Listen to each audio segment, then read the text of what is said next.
In 1879, a 16-year-old kid left his father's farm on his way to Detroit, when railways and horse carriages were the sole modes of transportation, and the first vehicles were primarily regarded as racing machines for the wealthy. This young man would go on to start a car firm that would transform the trajectory of the motor industry as we know it today. After 35 years in Detroit, half of all automobiles on the planet bore his name. And that youngster Henry Ford would become one of the wealthiest men in American history. This is the proof. Before we head on to the video, make sure to like and subscribe, and let's get started. Henry Ford was born on July 30, 1863, on his father's farm in what it is now Dearborn, Michigan.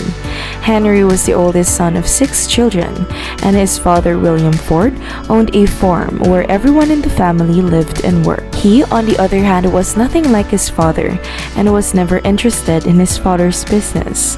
Farming was labor-intensive, sluggish, and rigorous during that time. While Henry did the best to assist on his farm, he despised the mere thought of it.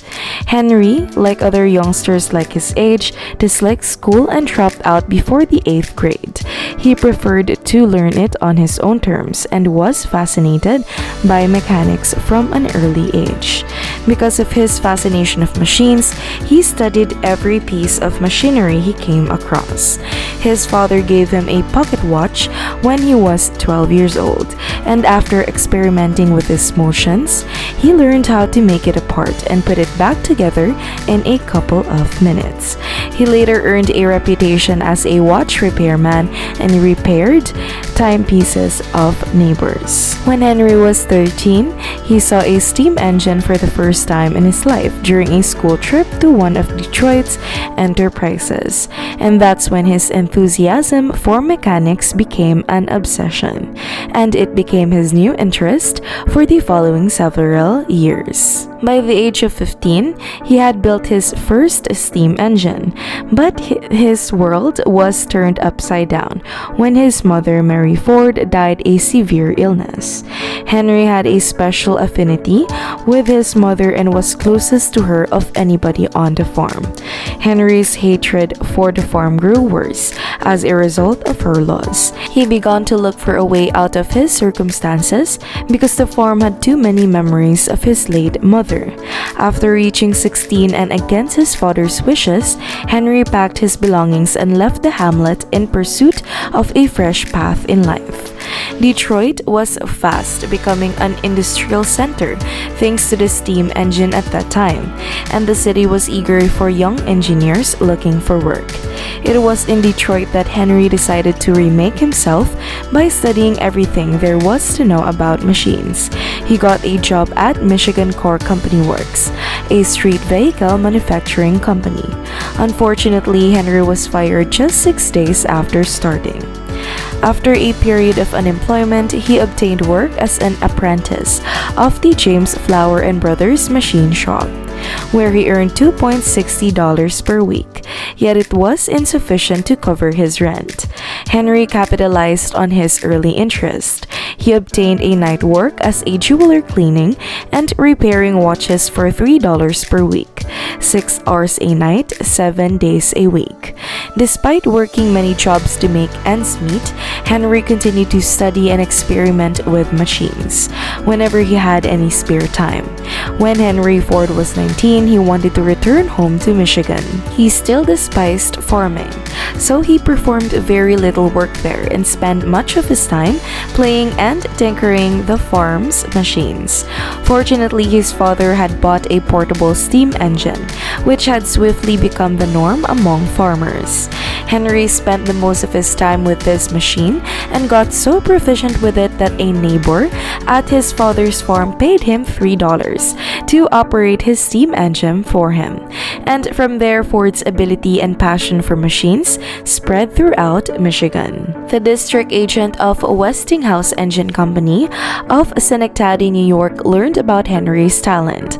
As a result, the corporation recruited him. Henry's job required him to travel throughout southern Michigan, installing and maintaining Westinghouse steam tractor engines. Henry met Clara Jane Bryant at a New Year's Eve party in 1885 and married the following year after.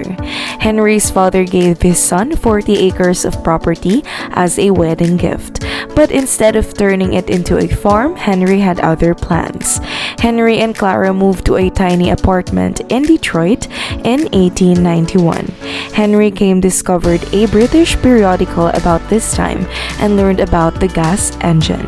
This a gas engine, built in small batches by a German engineer named Nicholas Otto, was substantially different and far more efficient than steam engines. They didn't need 30 minutes to start up because the engine did all the necessary combustion internally. Although this new engine was quick and popular in Europe, only a few people in America had heard of it. Fortunately for him, he discovered someone in the city who owned one. Henry fell in love with the gas engine right away, but he couldn't figure out how it worked, and the fact that it was driven by an electric spark made matters worse. Knowing he needed to learn more about this, Henry applied for a job as a night engineer for the Edison Illuminating Company for a monthly pay of $40. At the time, the corporation was the largest electric company in Detroit, and it used a steam engine to power 1,000 households in the city. Henry was therefore more than qualified to work there. His primary responsibility was to repair the engine whenever it broke or developed a flaw. But when it was running properly, he didn't have much else to do. This provided Henry with more than enough time to study about electricity and how it operates. Henry and Clara Ford received their first and only child, Edsel Bryant Ford, in 1893, and just 3 months later, Henry was promoted to the position of chief engineer with a weekly salary of $100. That same year, Henry succeeded in building his first functional gas engine, the first step toward realizing his aim of building a horseless vehicle. He didn't finish his experimental car with a gas engine until June 4th, 1896, at exactly 1:30 a.m. It was dubbed the Quadricycle by him. The Quadricycle was essentially a crude contraption made up of two bicycles stacked on top of each other and powered by a gasoline motor. While the project was a success, it didn't have certain drawbacks. This experimental car featured two gears, neither of which was the reverse or forward motion. But the major problem was that it lacked a cooling mechanism, making the car prone to overheating. The most noticeable modification Henry made to the car was the addition of cooling system. He eventually sold the automobile for $200 and used the proceeds to fund another major endeavor. Henry began building his second experimental car with the backing of the mayor of Detroit and finished it by July 1899. The new car was bigger, sturdier, and heavier than the old one. Henry took a wealthy lumber trader named William Murphy for a test drive in his new automobile one morning. By the end of the test drive, William wanted to be a part of Henry's business enterprise. So they shook hands and the Detroit Automobile Company was established on August 5, 1899. Unfortunately, the company folded only a year later for a variety of reasons. Henry's ideas for upgrading the car he was working on clashed with those of the stakeholders who were pressuring him to build passenger cars. Another issue was that most of the parts needed to build his automobiles were manufactured by various firms, and as a result, anytime a delivery was late, the entire factory had to sit back and wait for it. This caused a major delay in output. His first car, dubbed the delivery wagon, took 6 months to build and just 20 were produced during the company's first 2 years. Henry was dismissed as a result of all this, but despite the fact that his first firm failed, he remained optimistic. Failure is simply the opportunity to start over. This time, Henry was relieved when he was fired because there was less pressure on him and he could now focus on other things. Henry opted to focus his efforts on racing vehicles. The reason was straightforward. Racing automobiles had become a highly popular sport in the United States, and Henry needed a platform to demonstrate his vehicles and their excellence. He also knew a number of very popular individuals in the city, but not many of them would be ready to invest in his plans. Following the events of the Detroit Automobile Company, Ford's newly developed racing car defeated the vehicle of the Cleveland Automobile Company a year later. Henry's 26 horsepower car became the buzz of the town, and that type of popularity provided investors the confidence they needed to back Henry for the second time. As a result, the Ford Motor Company was founded, with Henry as its principal engineer. That has gotten better and better up to now. That's it for today's video. Make sure to like and subscribe, and see you on the next one.